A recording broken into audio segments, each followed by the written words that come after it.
Mauning na damage ng kalsada dito sa Bukidnon.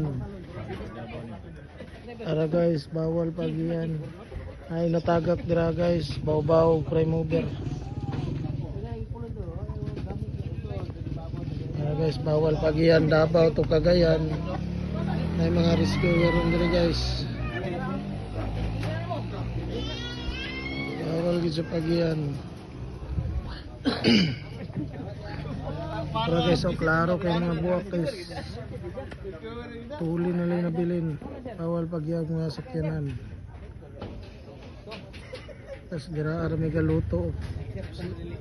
May gani kay wala dito ka diretso diri gabi ba na? No? Gani na to ka diretso. Takabaluy gago no.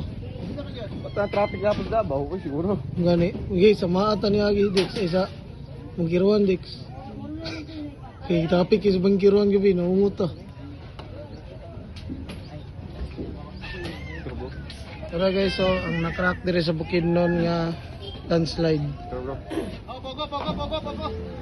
Tara guys, pa kini Davao to Cagayan. Bali ginasugat lang nila ang kuan. Pasahero, ginasugat na lang nila. Naog ang pasahero nya naibas dito. Pa Cagayan ni siya nga bus. Naog lang na dito. Ginasugat na lang nila. Ano si Bus Bingbong? Baba lang daw ta. Baba ng gurong boy. Diara biya migaluto. Tol. Diara migaluto sa nang kuberto. Diara lagi. Mga kauban guys. Shout out. Unsay maingon nimo call sa naitabo karon. Salamat ta gabi no kay Patakalaos. So maingon nimo.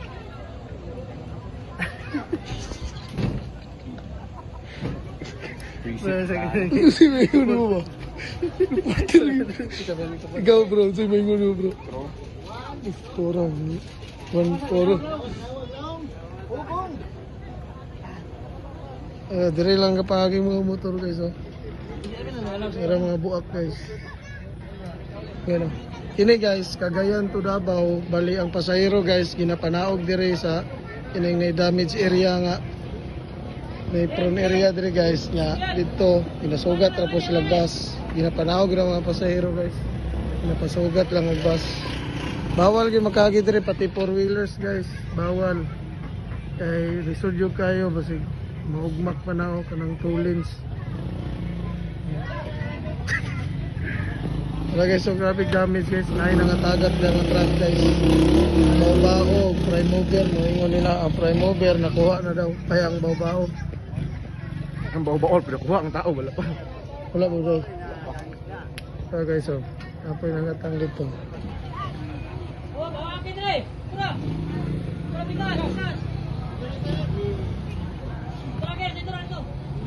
Guys, pangapisa mo. Mas cool, cool. Ijus! Ijus! Oh, labay eh.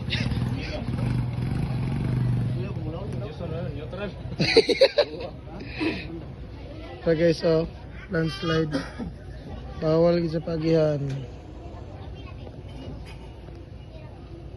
Update ra ni guys ha, dari sa Bukidnon.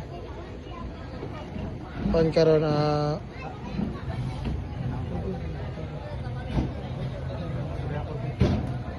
October 19 karon guys. Ay October 19 ba ron? October 19? 18. Ha? Sinoybi. October 19. October 19, 2025 update karon dito sa Bukidnon guys. Landslide nga nahitabo gabi alas 10 sa gabi.